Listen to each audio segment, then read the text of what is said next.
Jean-François Saluzzo, bonsoir. Oui, bonsoir. Vous êtes un véritable spécialiste des virus. Vous avez donné une conférence dont le thème était Covid-19. Comment en est-on arrivé là? Alors je vous pose la question, comment en est-on arrivé là à un monde quasiment paralysé par la crise sanitaire? Il y a plusieurs paramètres dans lesquels j'ai discuté. C'est d'une part la recherche scientifique dans les années 70 s'est totalement orientée vers ce qu'on appelait la biologie moléculaire. On a abandonné la recherche des maladies infectieuses, on s'est intéressé surtout à l'information génétique, etc. L'intérêt pour la recherche biomédicale a disparu jusqu'à l'arrivée du sida.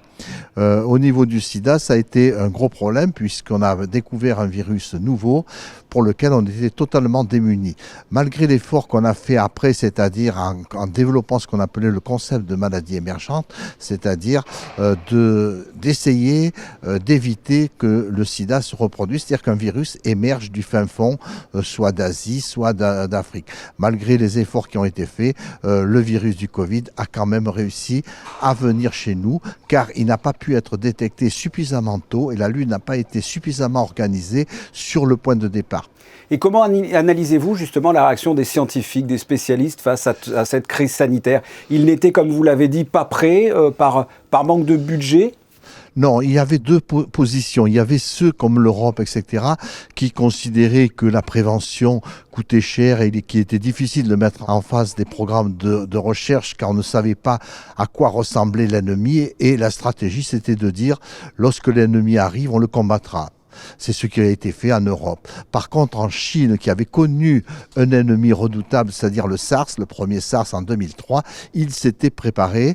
Ils s'étaient préparés sur le plan de vue biologique, puisqu'ils ont réussi à faire l'identification du virus très rapidement, et ils avaient un plan de lutte qui était le fameux confinement. Alors, c'est peut-être un peu facile de répondre maintenant que c'est passé, mais que fallait-il faire selon vous ? Dans la situation où on était, la situation la plus efficace pour lutter contre une pandémie aurait été de protéger assez rapidement, grâce au vaccin, les personnes âgées, les personnes fragiles, et peut-être laisser circuler le virus, comme on le fait maintenant.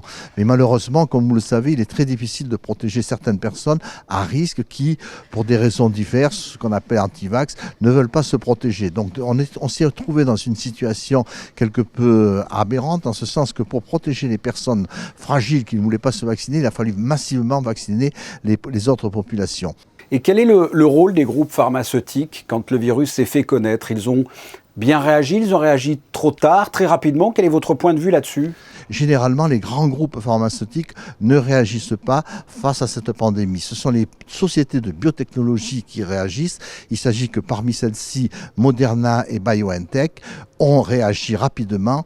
BioNTech est aidé en cela par Pfizer. Mais encore une fois, il n'y a rien de surprenant que les grands groupes pharmaceutiques n'ont pas réagi, car ils n'avaient aucune idée de la taille du marché, de la taille de besoins qu'il fallait, et donc ils ne se lancent pas dans des développements de vaccins. Les vaccins sont développés contre des maladies mises en place, existantes depuis très longtemps, et pour lesquelles on connaît les besoins de vaccins.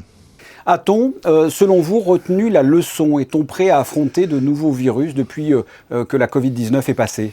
J'émets des réserves, on le voit très bien déjà sur des bases, par exemple, comme l'utilisation des préventions classiques, comme le port du masque, distanciation, etc. On a pratiquement tout oublié. Non, je pense que l'important, c'est qu'il faudrait que non seulement on prenne conscience que des maladies nouvelles vont réémerger, que celui-ci, c'était un virus à transmission aérosol, mais il peut y avoir d'autres mécanismes de transmission, et il faut se préparer. Et pour se préparer, le point essentiel, c'est de détecter l'épidémie, la future pandémie au point de départ. Il faudrait à tout prix que l'on fasse un effort pour mettre en place des surveillances au niveau des pays les plus, disons, démunis ou qui n'ont pas ce genre d'infrastructure. Sinon, on recommencera sans arrêt la réémergence de virus. Car une fois qu'un virus s'amplifie, avec les transports aériens, il diffusera ailleurs. Je le rappelle, vous avez donné une conférence au lycée technique et hôtelier à la demande de l'Alliance française. Jean-François Saluzzo, merci. Oui, au revoir, merci.